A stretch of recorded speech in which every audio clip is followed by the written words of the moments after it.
ইরানের নতুন সর্বোচ্চ নেতা মোস্তফা খামেনি জানিয়েছেন, তেহরান যুক্তরাষ্ট্র ও ইসরায়েলের সঙ্গে যুদ্ধে জড়াতে আগ্রহী নয়, তবে নিজেদের ন্যায্য অধিকার রক্ষায় ইরান বিন্দুমাত্র ছাড় দেবে না। বৃহস্পতিবার ৯ এপ্রিল দেশটির রাষ্ট্রীয় টেলিভিশনে পাঠানো এক লিখিত বার্তায় তিনি এসব কথা বলেন। বার্তায় খামেনি প্রতিরোধ জোটকে একসঙ্গে বিবেচনা করার কথা উল্লেখ করেন, যা লেবাননে হেজবুল্লাহ ইসরায়েল সংঘাতের প্রেক্ষাপটে বিশেষ তাৎপর্যপূর্ণ।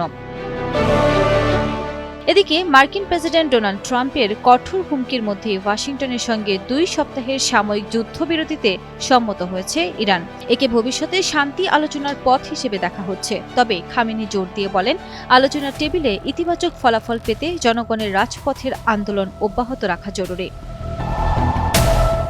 উল্লেখ্য, বাবার উপর হামলার সময় আহত হওয়া মোস্তফা খামেনি নেতৃত্ব গ্রহণের পর এখনও প্রকাশ্যে আসেননি। তবে তার শারীরিক অবস্থা নিয়ে ধোঁয়াশা থাকলেও রাষ্ট্রীয় টেলিভিশন জানিয়েছে তিনি বর্তমানে চিকিৎসাধীন এবং সুস্থ হয়ে উঠেছেন।